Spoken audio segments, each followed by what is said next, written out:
যারা কোরআন পড়তে পারি তারা দেখে দেখে পড়ব, খতম দিব। আর যারা মুরব্বী কোরআন পড়তে পারি নাই, আমার আলোচনা শুনে নৈরাশ হবেন না, নৈরাশ হবেন না। পৃথিবীতে এমন কোনো মানুষ নাই মুসলমানের মধ্যে সূরা ফাতিহা পারে না, কুল হুয়াল্লাহ পারে না, আলহামদুলিল্লাহ সূরা পারে না। 4টা 5টা 6টা 10টা সূরা সবাই পারে। 30 পারা কোরআনের হাফেজ হয়ে দৈনিক যেমন 5 পারা তেলাওয়াত করে, 10 পারা তেলাওয়াত করে, আলেম হয়ে যেমন দৈনিক 2 পারা 3 পারা তেলাওয়াত করে।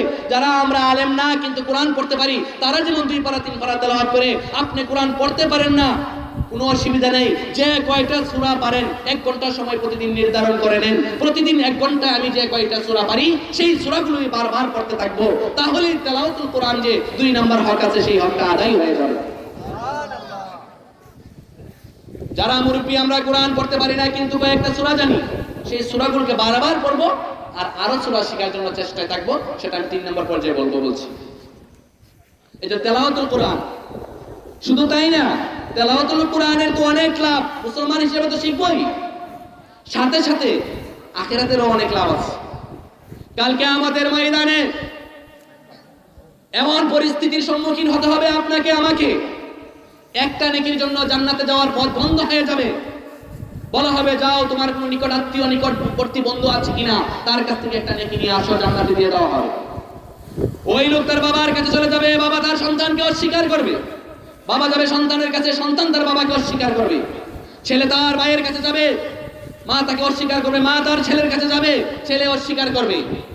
এমন একটা পরিস্থিতি তৈরি হবে, ভাই বোনকে অস্বীকার করবে, বোন ভাইকে অস্বীকার করবে, স্বামী তার স্ত্রীকে অস্বীকার করবে, স্ত্রী তার স্বামীকে অস্বীকার করবে। একটা নেকি দিতে রাজি হবে না। ওই কঠিন পরিস্থিতিতে একটা নেকির কি দাম বুঝে আসবে, কিন্তু তখন বুঝে আসলেও কোনো কাজে আসবে না।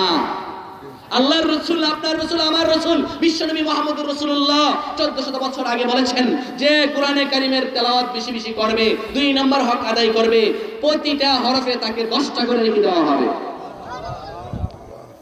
আল্লাহর রাসূল বলেন, আমি এই কথা বলি না যে আলিফ লাম মিম 3টা মিলে 1 হরফ, বরং আলিফ লাম মিমের মধ্যে আলিফ 1 হরফ, লাম 1 হরফ, মিম 1 হরফ। এই আলিফ লাম মিম বললে পুরো 30টা নেকির মালিক হয়ে যাবে।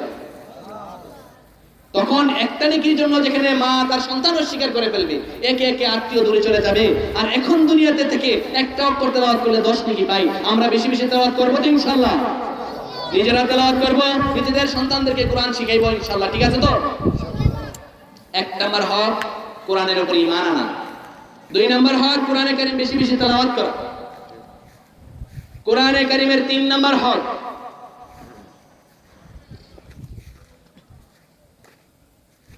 তিলাওয়াত করতে যে শুরু করবো, আমরা তিলাওয়াত করবো, এটা তো আমরা বক্তব্যে শিখলাম পড়া, কিন্তু 3 নম্বর আরেকটা হক আছে যে কোরআনে কারীম আমি পড়া শিখলাম, তিলাওয়াত শিখলাম, তার মর্ম কি, অর্থ কি আপনাকে আমাকে শিখতে হবে। ফাহমু মাআনিল কোরআন, কোরআনের অর্থ শিখতে হবে। কোরআনের অর্থ শেখার 3টা পদ্ধতি, কোরআনের মর্ম শেখার 3টা পদ্ধতি। কোরআনের মর্ম পরিপূর্ণভাবে শুরু থেকে নিয়ে শেষ পর্যন্ত শেখা, সেটা হলো শেখানোর 1 নম্বর পদ্ধতি হলো উচ্চ লেভেলের পদ্ধতি, দীর্ঘ সময় দিয়া, সেটা হলো মাদ্রাসায় ভর্তি করে দেওয়া। মাদ্রাসায় আপনারা আমার সন্তানকে ভর্তি করে দিবেন, সে কোরআনের উপর ঈমানও আনবে, তেলাওয়াতও করবে এবং শুরু থেকে নিয়ে শেষ পর্যন্ত কোরআনের মর্ম অর্থ শেখার চেষ্টাও করবে, শিখবেও। যারা মাদ্রাসা ভর্তি হওয়ার বয়স আছে তাদেরকে মাদ্রাসা ভর্তি করে দেব। আমরা যারা বয়স্ক হয়ে গেছি, এখন মাদ্রাসা ভর্তি হওয়ার বয়স নেই, তাদের জন্য কোরআনের মর্ম শিখতে হবে। এটা কোরআনের 3 নম্বর হক। শিখবো কিভাবে? তাদের পদ্ধতি 2টা। একটা হলো দীর্ঘমেয়াদী পদ্ধতি, আর একটা হলো অল্প মেয়াদী পদ্ধতি। দীর্ঘমেয়াদী পদ্ধতি হলো যারা কোরআনের বুঝ আমার অন্তরে আসছে, তেলাওয়াত শেখার দরকার, কিছু কিছু শিখতেছি, আবার কিছু অর্থ অনুধাবন করা দরকার। কোরআনের তাফসীর সিস্টেমে, কোরআনের ব্যাখ্যা সিস্টেমে শব্দ শব্দ অর্থ না জানলেও কোরআনের মধ্যে কি কি বিধান আছে সেগুলো জানা দরকার। সেগুলো জানতে গেলে দীর্ঘমেয়াদী মোটামুটি 40 দিন সময় নিয়ে আমরা দাওয়াত ও তাবলীগের কাজে চিল্লাতে যদি চলে যাই, যদিও কোরআনের ধারাবাহিক অর্থ শিখতে পারবো না, কোরআনে কি বলেছে, কি মর্ম দিয়েছে সেগুলো আমরা শিখতে পারবো। যারা আমরা 40 দিন 4 মাসে সময় দিতে পারবো, আমরা দাওয়াত ও তাবলীগের কাজে চলে যাব। যাদের এই সময়টাও নাই, আমাদের এই সমাজের মধ্যে অল্প মেয়াদী কোরআন শিখার ব্যবস্থা, সেটা হলো তাফসীরুল কোরআন মাহফিল। সেটা হলো কি? তাফসীরুল কোরআন মাহফিল, যেখানে হক্কানি উলামায়ে কেরাম বয়ান করবে আমার যদি সময় থাকে, সময় না থাকলে সময় করে সেই মাহফিলে চলে যাব। সেখান থেকে আমি ধাপে ধাপে এক একজন এক একটা আলোচনা শিখে শিখে আমার জীবনটাকে ওই কোরআনের মর্ম শিখতে হবে, সেটার উপর নিয়ে আসবো। সম্ভব? তবে শিখতে গিয়ে একটা জিনিস লক্ষ্য রাখতে হবে, যাদের কাছ থেকে কোরআনের মর্ম শিখবো তাদের কাছে 3টা গুণ থাকতে হবে। কয়টা গুণ? 3 গুণের অধিকারী যে হবে তার কাছ থেকে কোরআন শিখবেন। 1 নম্বর গুণ, সে আলেম হতে হবে। 2 নম্বর গুণ, সে আমলি হতে হবে। 3 নম্বর গুণ, তার আকীদা দেশের হক্কানি উলামায়ে কেরামের কাছে গ্রহণযোগ্য হতে হবে। যে আলেম না, অথবা আলেম ঠিক আমল করে না, অথবা আমলও করে কিন্তু তার আকীদা গ্রহণযোগ্য না, ইসলাম পরিপন্থী আকীদা, হক্কানি উলামায়ে কেরামগণ বলেন তার আকীদা ঠিক না, তার কাছ থেকে কিছু শেখা যাবে। এই জন্য 3 শর্ত যাদের কাছে পাওয়া যাবে তাদের কাছ থেকে শিখবো। এই শিখার পদ্ধতি হলো সবচেয়ে লম্বা এবং পরিপূর্ণ জ্ঞান অর্জন করার পথ হলো মাদ্রাসা ভর্তি হয়ে যায়। কোরআনে কারীমের 1 নম্বর হক ঈমান আনা, এটা আমাদের মধ্যে আছে। 2 নম্বর হক তেলাওয়াত, সেটা শিখতে গেলে লাগে মাদ্রাসা। 3 নম্বর হক তার মর্ম বুঝা, সেটা শিখতে গেলে লাগে মাদ্রাসা। এই জন্য মাদ্রাসাকে আপনাকে আমাকে জীবনের বদলতে হলেও সমাজের মধ্যে টিকিয়ে রাখতে হবে। ঠিক না বেটি? এই মাদ্রাসাকে সমাজ থেকে উৎখাত করার জন্য, এই মাদ্রাসাকে মুসলমানদের অন্তর থেকে দূর করার জন্য, এই মাদ্রাসাকে মুসলমানদের হৃদয়ের স্পন্দন থেকে সরানোর জন্য ইসলামের চিরশত্রু ইহুদ নাসারারা শত শত বছর যাবত পরিপূর্ণভাবে চেষ্টা করে আসছে, এখনো করতেছে। সুযোগ পেলেই কিভাবে কোরআন শিক্ষার কেন্দ্র, সুযোগ পেলেই কোরআন শিক্ষার মার্কাজ, মাদ্রাসাকে কিভাবে সমাজ থেকে বন্ধ করা যায় সেই চেষ্টা অব্যাহত রাখছে।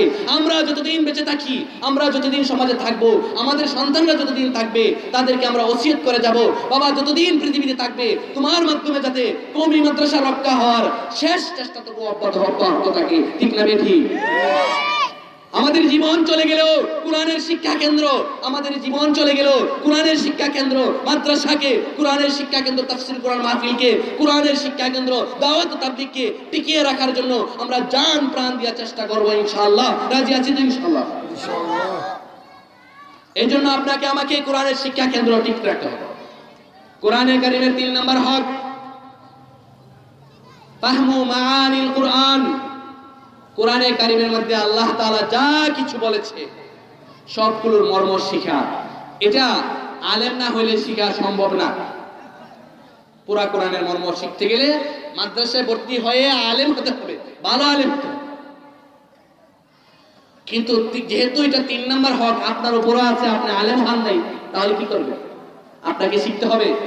কোরআনের শব্দের অর্থ কি বুঝতে না পারলেও কোরআনে কি বলেছে সেটা জানতে হবে। এটা আমরা অনেকটা জানি, আলহামদুলিল্লাহ। আমরা মুসলমানের ঘরে জন্ম নিয়েছি, মুসলমান, আমাদের আশপাশে আলেম ওলামা আছে, মসজিদে বয়ান শুনতে শুনতে আমরা অনেক কিছু শিখে ফেলেছি। কোরআনের মধ্যে যেগুলো করার জন্য বলছে, নামাজ পড়া লাগবে, আমরা জানি না? জানি, সবাই জানি। রোজা রাখা লাগবে, যাকাত দেওয়া লাগবে, হজ করা লাগবে, এতিমের সম্পদ গ্রাস করা যাবে না, চুরি করা যাবে না, ডাকাতি করা যাবে না, মানুষকে হত্যা করা যাবে না, এগুলা কোরআনে বলছে, সবগুলো কথা আছে। এগুলা আমরা যদিও কোরআনের আরবির অনুবাদ করতে পারি না, কিন্তু উলামায়ে কেরামের কাছে শুনতে শুনতে, মসজিদের বয়ান শুনতে শুনতে, তাফসীরুল মাহফিল, কোরআন মাহফিল শুনতে শুনতে এগুলো আমাদের মুখস্থ হয়ে গেছে। ঠিক না বেঠি? এজন্য কোরআনে কারীমের যে 3 নম্বর হকটা আছে, ফাহমু মাআনিল কুরআন, কোরআনের অর্থ শিখা, মর্ম শিখা, সেটার জন্য আপনাকে আমাকে চেষ্টা করতে হবে। এটা মুরব্বীদের জন্য। কিন্তু যারা আমরা মুরব্বী হয়ে গেছি, তারা যদি এই কথা বলি যে মাহফিলে আর মসজিদে শোনায়া শোনায়া আমার সন্তানকে শিখাই ফেলবো, চলবে না। আমি শিখতে পারি না, অনুতাপ করব, আফসোস করব, আর আমার সন্তানটাকে ছোটবেলা থেকেই কোরআনের হাফেজ বানাবো, কোরআনের আলেম বানাবো, যাতে এই ছেলেটাকে লক্ষ্য করে আমি, আমার স্ত্রী, আমার পরিবার পরিজন কাল কিয়ামতের ময়দানে জাহান্নামে না গিয়ে জান্নাতে যাইতে পারে, সেই চারা রোপণ করে যাব। কে কে রাজি আছি? হাত তুলে দিন। আল্লাহ তাআলা আমাদের হাতগুলোকে কবুল করুন। আপনাকে আমাকে মাহফিলগুলো কিসের জন্য করা হয়? একমাত্র ইসলামের জন্য, ইসলাম শিখানোর জন্য এই মাহফিলগুলো করতেছি, আমরা বয়ান করতেছি, আপনারা শুনতেছেন। আমারও ইখলাস থাকতে হবে, আপনাদেরও ইখলাস থাকতে হবে। অল্প কথাই যথেষ্ট হয়ে যায়। এই জন্য আজকের এই মাহফিলের মাধ্যমে আমি শুধু একটা কথাই বোঝাতে চাচ্ছি যে আমরা যারা আছি নিয়ত করে ফিরি, আমার সন্তানকে, সন্তানের যদি ছোট না থাকে, আমার সন্তানের ঘরের নাতিকে, মেয়ের ঘরের নাতিকে মাদ্রাসা ভর্তি করে ফেলবো, মাদ্রাসা ভর্তি করে ফেলবো।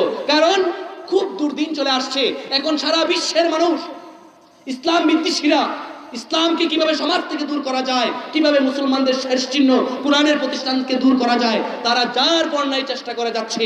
আজকে যদি আপনার আমার সন্তানকে মাদ্রাসা না দেই, কওমি মাদ্রাসা রক্ষা করার জন্য চেষ্টা না করি, তাহলে আমার আমলে যদি ইসলাম সমাজ থেকে চলে যায়, আমার চেয়ে হতভাগা আর পৃথিবীতে কেউ থাকবে না। এজন্য আপনাকে আমাকে চেষ্টা করে যেতে হবে আমার আমলে ইসলাম যাতে বৃদ্ধি পায়, একটু পরিমাণ যাতে কম না পায়, না কমে আমার সমাজে। দুর্দিন মুসলমানদের, আপনি সিরিয়ার ইতিহাস পড়ে দেখেন, পার্শ্ববর্তী দেশ মায়ানমারের খবর তো আপনারা সবাই জানেন। মায়ানমারের পরিস্থিতি এমন যে ভাইয়ের সামনে তার বোনকে হত্যা করা হচ্ছে, ধর্ষণ করা হচ্ছে, মার সামনে তার সন্তানকে মারা হচ্ছে, বাবার সামনে ছোট বাচ্চাকে জবাই করা হচ্ছে, তার কোনো প্রতিবাদ নেই। সারা বিশ্বের মুসলমান নেতৃবৃন্দ যারা, তারা বুবার মতো চুপ হয়ে আছে। কিসের কারণে? এই সমস্ত শাসকদের অন্তরে কোরআনের শিক্ষা না থাকার কারণে একমাত্র। এই সমস্ত শাসক যদি কোরআনের শিক্ষায় শিক্ষিত হতো, এই সমস্ত শাসকের অন্তরে যদি কোরআনের মহব্বত থাকতো, আল্লাহর মহব্বত থাকতো, নবীর ভালোবাসা থাকতো, এই সমস্ত শাসক ঘরে বসে থাকতে পারতো না, নিশ্চিত প্রথম পর্যায়ে প্রতিবাদ করে দিত। আজকে চোখের পানি আসে, ভাষা নাই বলার। আমি জনগণ, আপনিও জনগণ, আমাদের কিছু করার নেই দোয়া ব্যতীত। এখন উলামায়ে কেরাম আলোচনা করতে করতে কিছু মানুষ সচেতন হয়েছে। প্রথম পর্যায়ে এত নির্যাতন নিপীড়ন হয়েছে এই দেশের মধ্যে, যদি একটা দেশ, দুইটা দেশ, তিনটা দেশের মুসলমান শাসক তাদেরকে ধমক দিয়ে কথা বলতো, তাদের আক্রমণ বন্ধ হয়ে যেত। কিন্তু এই এতগুলো মুসলমান দেশ থাকার পরেও কেন তারা এইভাবে আক্রমণ চালাইতেছে? আর তারা কেন বোবার মতন চুপ করে দর্শকের মতন নীরব দর্শকের দায়িত্ব পালন করতেছে? জানেন, একমাত্র কারণ তাদের কোরআনের শিক্ষা না থাকা। এই জন্য আপনার জন্য আমার জন্য যেভাবে কোরআন শিক্ষা করা দরকার, আপনার জন্য আমার জন্য যেভাবে কোরআন শিক্ষা করা ফরজ, আপনার জন্য আমার জন্য কোরআন শিক্ষা করা যেমন হক, ঠিক তেমনি ভাবে রাষ্ট্রপ্রধান, রাষ্ট্রের এমপি, মন্ত্রী, প্রত্যেকটা পার্লামেন্ট সদস্যকেও কোরআন শিখতে হবে। যদি কোরআন না শিক্ষা করে পার্লামেন্টের পদ দিয়া কাল কিয়ামতের ময়দানে পার পারে না। কাল কিয়ামতের ময়দানে পার পেতে হলে প্রধানমন্ত্রীর সার্টিফিকেট চলবে না, এমপির সার্টিফিকেট চলবে না, মন্ত্রীর সার্টিফিকেট চলবে না। কাল কিয়ামতের ময়দানে যদি আপনাকে আমাকে পার পেতে হয়, এই কোরআন লাগবে, কোরআন লাগবে। যার অন্তরে কোরআন থাকবে, যে সন্তান কোরআন শিখবে, সেই কাল কিয়ামতের ময়দানে পার পাবে। এই জন্য আমি শুধু আপনাদেরকে বলছি, রাজা বাদশাদেরকে কোরআন শিখানোর ব্যবস্থা আমি করতে পারবো না, শুধু মাহফিলের মাধ্যমে দাওয়াত দিতে পারবো। কিন্তু আমি আপনাদের হুজুর হিসাবে, আপনারা আমাদেরকে ভালোবাসেন, আমরা আপনাদেরকে ভালোবাসি, সেই জন্য আপনাদেরকে একটা কথাই বলি, আজকের এই মাহফিলের আলোচনা শুনে প্রত্যেকে নিয়ত করে ফেলবেন, আমার একটা ছেলেকে, আমার একটা ছেলের ঘরের নাতিকে, আমার মেয়ের ঘরের একটা নাতিকে, না হয় কমপক্ষে আমার পাড়া প্রতিবেশী থেকে একটা ছেলেকে নিয়ে মাদ্রাসায় ভর্তি করব। এই নিয়তে এই ছেলেটা কোরআন শিখবে, কোরআন শিখার মাধ্যমে সমাজের মাধ্যমে কোরআন রক্ষার আন্দোলন করবে। সেই আন্দোলনে আমি শরীক হতে না পারলেও আমার সন্তানের মাধ্যমে কিয়ামত পর্যন্ত আন্দোলন থাকবে। এই জন্য আপনাকে আমাকে কোরআন শিখতে হবে, কোরআনের হক আদায় করতে হবে। কোরআনের হক যদি আপনি আমি আদায় না করি, সারা দুনিয়ার মানুষ যেমন জবাবদিহি করবে, ঠিক তেমনি ভাবে আপনাকে আমাকেও জবাবদিহি করতে হবে। আমি বলতেছিলাম পার্শ্ববর্তী দেশ মায়ানমারের কথা, আমার চেয়ে আপনারা বেশি জানেন, আমি জানি পত্রিকার মাধ্যমে, আপনারাও জানেন পত্রিকার মাধ্যমে। এমন করুণ করুণ পরিস্থিতি, এমন কতগুলো দৃশ্য আমাদের সামনে ফুটে উঠতেছে। কিছুদিন আগে ইনকিলাব পত্রিকা দেখলাম, ছোট একটা বাচ্চা কাদা মাটিতে পড়ে আছে। আপনি কি পারবেন আপনার সন্তানকে কাদা মাটিতে রেখে দিতে? আমি কি পারবো আমার সন্তানকে কাদা মাটিতে রেখে দিতে? আজকে আমি জনসাধারণ কিছু করতে পারতেছি না, কিন্তু মুসলমান শাসকরা, বাংলাদেশের শাসক সহ সকল শাসকরা একদম বোবার মতো নীরব হয়ে আছে। কিসের কারণে? কারণ তাদের কোরআন শিক্ষা নাই। তারা ইসলাম বিদ্বেষী আমেরিকা মুরতাদদের কাছে, নাস্তিকদের কাছে তাদের ঈমান নামক সম্পদটাকে, ঈমান নামক মূল্যবান সম্পদটাকে বিক্রি করে ফেলেছে। নামে মাত্র ঈমান আছে, আসলে ঈমান বলতে কিছুই নাই। যদি মুসলমান হয়ে থাকেন, আপনার অন্তরে আমার অন্তরে তাদের জন্য অবশ্যই দরদ থাকতে হবে। যদি তাদের ব্যাপারে আপনার আমার অন্তরে দরদ পয়দা না হয়, কিসের মুসলমান হলাম? আল্লাহ রাসূল বলেছেন আল মুসলিম ইখওয়া, মুসলমান সবাই ভাই ভাই। ইসলাম কোনো সীমানা দেয় নাই। বাংলাদেশ, ভারত, পাকিস্তান সব দেশ সীমানা ঠিক আছে, কিন্তু মুসলমান সব এক, সবাই ভাই ভাই। এক মুসলমানের ব্যথায় ব্যথিত হতে হবে। আমি মাজলুম, আমি নীরব জনগণ হিসেবে কিছুই করতে পারি না, কমপক্ষে আজকের এই মাহফিলের মাধ্যমে যাওয়ার পর থেকে নিয়ে আরকানের মুসলমানদের জন্য, সিরিয়ার মুসলমানদের জন্য, বিভিন্ন দেশে যে সমস্ত মুসলমানরা নির্যাতিত নিপীড়িত হচ্ছে তাদের জন্য 2 রাকাত 4 রাকাত নামাজ পড়ে চোখের পানি ফেলে একটু দোয়া তো করতে পারবো আমরা ইনশাআল্লাহ। করুণ পরিস্থিতি। আজকে এই অবস্থা কেন হয়েছে? একমাত্র কোরআনের হক না জানার কারণে, আর কোরআনের হক আদায় না করার কারণে।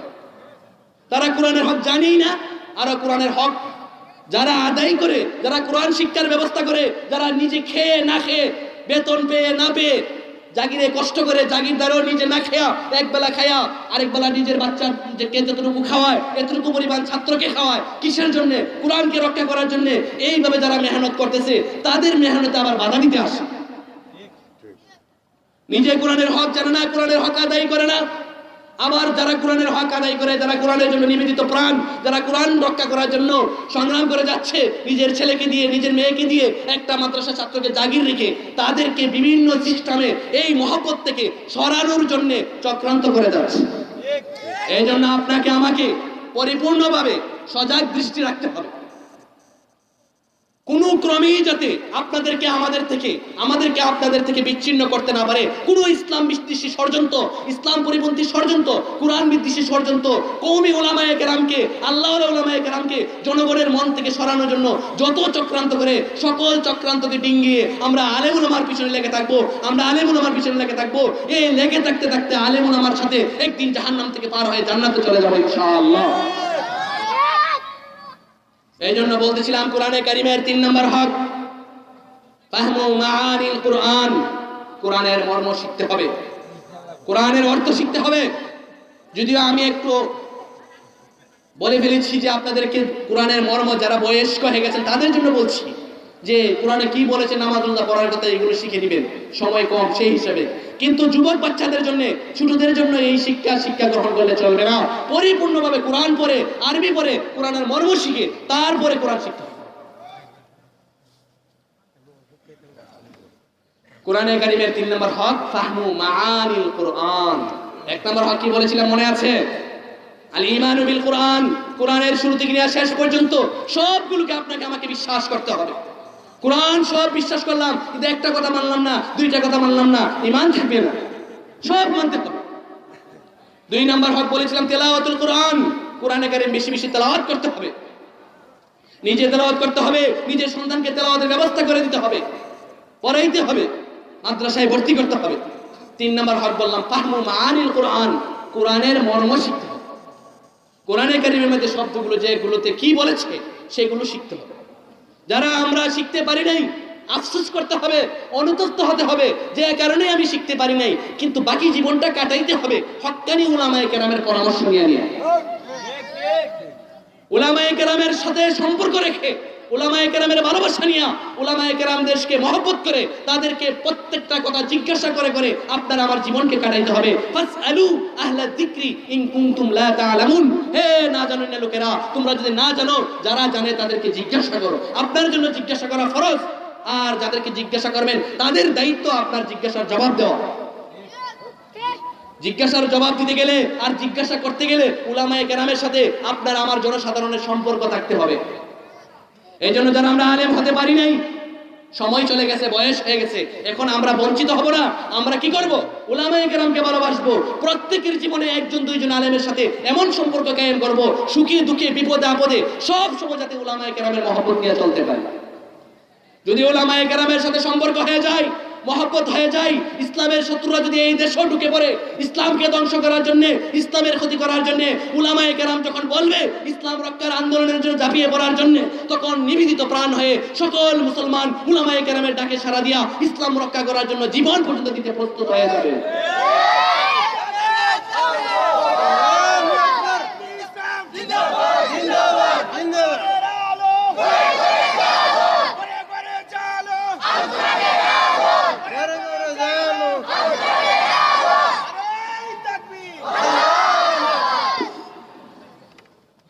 বলতেছিলাম 3 নম্বর হক ফাহমু মাআনিল কোরআন। কোরআনের মর্ম শিখতে হবে। কোরআনের মর্ম আপনারা আমাদের সাথে সম্পর্ক রাখেন, ভালোবাসেন, সেজন্য মনের দুঃখের ভিতর দিয়ে আপনাদেরকে কথাগুলো শোনাইতে পারতেছি। হয়তোবা দুনিয়ার জগতে আপনাদেরকে শুনাইলে যতটুকু লাভ হওয়ার হবে, কিন্তু যাদেরকে শোনানো বেশি দরকার তাদেরকে আমরা শোনাইতে পারি না। তারা শুনে না, বরং তারা আরো উল্টা বিরোধিতা করে। এই জন্য যে সমস্ত দেশ আছে মুসলমানদের, সকল দেশের, বিশেষ করে আমি যেহেতু বাংলাদেশের নাগরিক, আমার দেশের পার্লামেন্টের সদস্য যারা আছে, বড় বড় পদে যারা আছে, তাদের সকলের কোরআন শিক্ষা বাধ্যতামূলক করা চাই। তারা যদি কোরআন শিখতো, পশ্চিমকালেও তারা কোরআনের বিরোধিতা করতো না। তারা যদি পরিপূর্ণভাবে কোরআনের ধারক বাহক হতো, তারা কওমি মাদ্রাসা বন্ধ করার জন্য চক্রান্ত করতো না। তারা যদি কোরআন শিখতো, তারা কওমি মাদ্রাসা রক্ষা করার জন্য নিজের জীবন দিয়ে হলে চেষ্টা করতো। এই জন্য রাষ্ট্রপ্রধান যারা আছে, যারা দায়িত্বে আছে, যারা দেশ পরিচালনা করে ক্ষমতা আছে, তারা যদি আগে কোরআন শিখে, কোরআনের মর্ম শিখে, আলেমের সাথে সম্পর্ক কায়েম রাখে, দেশের দৃশ্যপট পরিপূর্ণভাবে পাল্টে যাবে। কিন্তু তারা হতভাগা, তারা উলামায়ে কেরামের কাছে আসে না, উল্টা উলামায়ে কেরামের বিরোধিতা করে। তবে আলহামদুলিল্লাহ, আলহামদুলিল্লাহ এখনো অনেক মানুষ উলামায়ে কেরামকে ভালোবাসে, সবাই বিরোধিতা করে না। কিছু নামি দামি লোক, নাম ফুটানোর জন্য, আমি অল্প কথা বলি শেষ করে ফেলছি, আমাদের দাওয়াত মেহমান চলে আসছে। কিছু লোক আছে, একটা কথা বলি শেষ, সমাজের মধ্যে যারা রাষ্ট্র পরিচালনা করে, দেশের ক্ষমতাবান আছে, কিছু লোকে যে দলই ক্ষমতা থাকুক সেই দলের বদনাম করে। দুই একটা লোকে, সবাই কিন্তু খারাপ না, দুই একটা লোকে এমন কাম ঘটাই দিব, সে ওই সারা দেশে সুনাম অর্জন করা লাগবে, দলের ভাবমূর্তি নষ্ট করে সুনাম অর্জন করা লাগবে। এক লোক মৌলবী হইয়া দেশে গেছে, গ্যাস এরা ফতোয়া দিচ্ছে ডাইল খাওয়ার খারাপ। ডাইল ডাইল বুঝিনি, ডাল ডাল খাওয়া হারাম। সারা দেশের মানুষের গুঞ্জন সৃষ্টি হয়েছে, কিরে ডাইল খাওয়া হারাম ফতোয়া দিলে কেন? ডাইল প্রায় সময় আছে বলি, বলার পরে সবাই জমা করছে, আজকে এই হুজুরে দেখে দিন। টুপি দাঁড়িয়ে রাখলে গেলাম হুজুর না, বুঝিনি, অনেক সময় দাঁড়িয়ে টুপি লাগাই হুজুর হয়ে যায়। পরে বলতে ডাইল খাওয়া হারাম বললা কেন? এ আপনাদের মতন অনেক মানুষ জমা হয়েছে, জমা হওয়ার পরে তারা দাঁড় করাইছে, দাঁড় করাই বলতেছে, ভাই ডাইল খাওয়া হারাম বললা কেন? ভাই আমি যে লেখাপড়া করে এসেছি, আমি যে হুজুর, আপনারা জানেন ডাইল খাওয়া হারাম বলুন, আপনারা সবাই জমা হয়েছেন। ভাই ডাইল খাওয়া হালাল আগেও ছিল, এখনো হালাল। কবি মাদ্রাসা গিয়া দেখেন একটা ছাত্র আলেম হইতে গিয়া কয়েক মন ডাইল খাচ্ছি বলে, ঠিক কিনা? ডাইল খাওয়া ছাড়া আলেমই হইতে পারে না। আমাদের এক হুজুর বলতেন ডাইল শরীফ করবা, কারণ উলামায়ে কেরাম বেশি খাইছে। এই ডাইল খাওয়া হালাল ফতোয়া দিছে, কিন্তু আগে হারাম কইছে কেন? পরিচয় লাভ করার জন্য। ঠিক তেমনি ভাবে বাংলাদেশের মধ্যে কিছু নাস্তিক মার্কা, মুরতাদ মার্কা লোক ইসলামের বিরুদ্ধে কথা বলে, কোরআনের বিরুদ্ধে কথা বলে, নিজের পরিচয় ফুটিয়ে তোলার জন্য, নিজের পরিচয় ফুটিয়ে তোলার জন্য। তাকে কেউ চিনে না, সে তাকে দলেও মূল্যায়ন করে না। তার বিরুদ্ধে যখন মুসলমানরা, উলামায়ে কেরামরা গর্জে উঠে, তখন ওই নাস্তিক মার্কা কিছু লোক আছে, ইসলাম বিদ্বেষী কিছু লোক আছে, তাকে টেনে নিয়ে বাহবা দে, বাবা তুই কোরআনের বিরুদ্ধে বলছস, পরিচয় ফুটানোর জন্য বলে। ওই সমস্ত লোকদেরকে আপনাকে আমাকে চিনে রাখতে হবে। পরিচয় ফুটানোর লোক না, আমরা কোরআনের ধারক বাহক হব। আমি যতটুকু আলোচনা করেছি, ততটুকু আলোচনার উপর আমাকে, আপনাদেরকে সবাইকে আমল করার তৌফিক দান করুন। সকলে বলেন আমিন। ওয়া আখিরু দাওয়ানা আলহামদুলিল্লাহি রাব্বিল আলামিন।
যারা কোরআন পড়তে পারি তারা দেখে দেখে পড়ব, খতম দিব। আর যারা মুরব্বী কোরআন পড়তে পারি নাই, আমার আলোচনা শুনে নৈরাশ হবেন না, নৈরাশ হবেন না। পৃথিবীতে এমন কোন মানুষ নাই মুসলমানের মধ্যে সূরা ফাতিহা পারে না, কুল হুয়াল্লাহ পারে না, আলহামদুলিল্লাহ সূরা পারে না। 4টা 5টা 6টা 10টা সূরা সবাই পারে।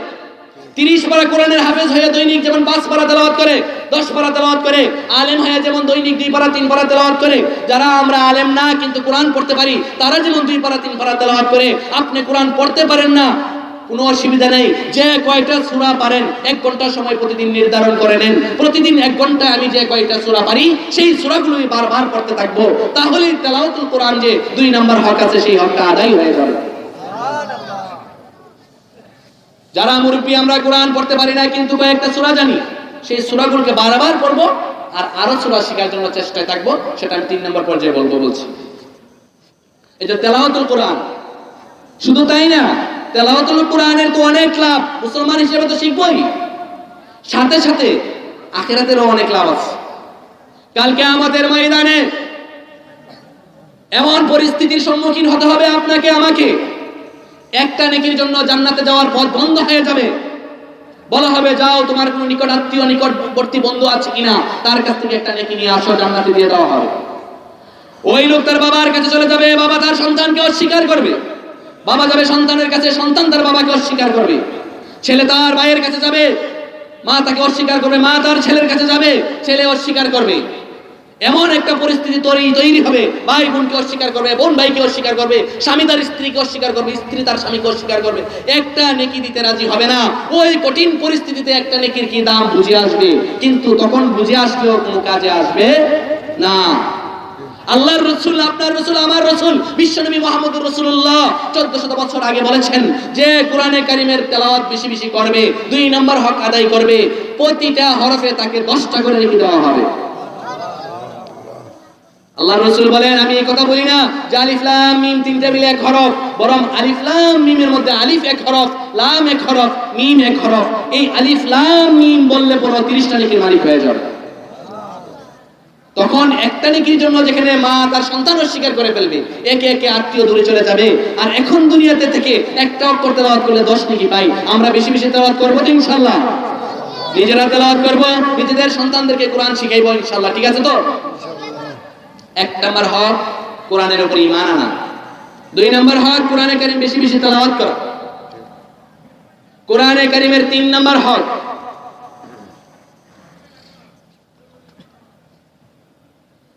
তিলাওয়াত করতে